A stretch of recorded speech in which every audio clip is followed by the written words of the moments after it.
मैं इस वक्त मौजूद हूँ बिंदटोलिया गांव में, जो मऊ जनपद के मधुबन तहसील क्षेत्र में पड़ता है। ये आप पूरे पीछे जो देख रहे हैं जलधारा दूर दूर तक दिख रही है, ये सरयू नदी है, इसे घाघरा भी बोलते हैं। इसी का पूरा बहाव है, काफ़ी तेज़ी के साथ नदी बह रही है। और मैं जहाँ पे इस समय खड़ा हूँ, आप देख रहे हो कि कटान जारी है। लगातार नदी का जो आगोश है उसमें ये गांव समाहित हो रहा है। आप यहाँ देखेंगे तो करीब यहाँ का जो सामने का घर है वो नदी में समाहित हो चुका है। इसके साथ ही बगल के जो घर हैं अब नदी में समाहित होने को बेताब हैं। इधर पूरा देखिए तो लगातार जो इधर कटान जारी है।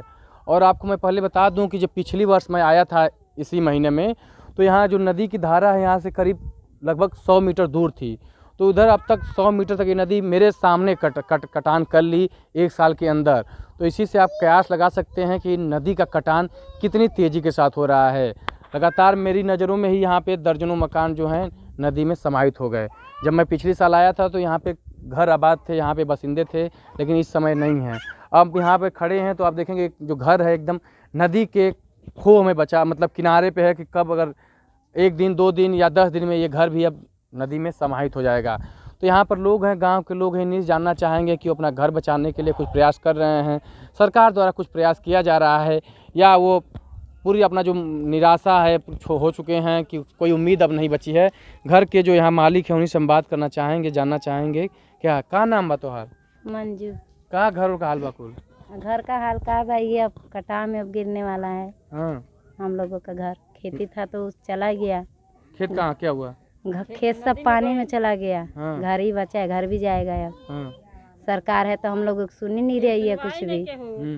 दारोगा पुलिस आ रहे हैं तो उधर से उधर चल जा रहे हैं, इधर कोई आता ही नहीं है देखने के लिए।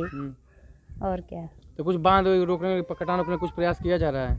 बहुत कुछ हम लोगों ने कर लिए पर सरकार नहीं। अच्छा, कुछ नहीं करती? नहीं, कुछ नहीं अच्छा, करती तो सब घर तो बह जाएगा अब। सब गिर जाएगा। तो घर बचाने के कुछ कर रहे हैं आप लोग? तो हम लोग क्या करेंगे? हम लोगों के पास क्या बचा है कि करेंगे? कोई आमदनी भी तो नहीं है कि कहीं लेंगे। हाँ। तो अब इस पर कहाँ जाएंगे आप लोग? कहाँ जाएंगे हम लोग? इस में जाएंगे स्कूल में। स्कूल में जाकर रहेंगे और कहाँ जाएंगे? स्कूल में जीवन गुजरेगा।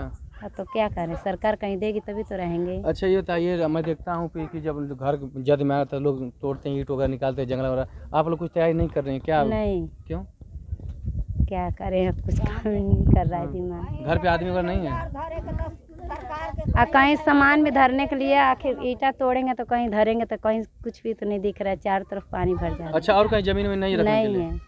और मैं आपको बता दूं कि जब नदी के जद में कोई घर आने वाला होता है तो यहाँ जो घर के मालिक होते हैं अपना जो पूरा इस तरह से पक्का मकान होता है उसको तोड़ते हैं, और तोड़ करके जो उसमें ईंट वगैरह होता है उसको निकाल लेते हैं, ताकि जहाँ पे वो अपनी नई ज़िंदगी आबाद करेंगे तो वो जो बचा खुचा ईंट रहता है वो काम में लाते हैं। लेकिन इस परिवार के साथ है, आप देखेंगे तो पूरा ये बड़ा सा मकान है, इसमें करीब 5-6 कमरे हैं, लेकिन ये लोग पूरी तरह से नाउम्मीद हो चुके हैं। और इनको ये है कि इसके बाद अगर इस घर को तोड़ते हैं तो इस ईंट को लेकर के कहाँ जाएंगे।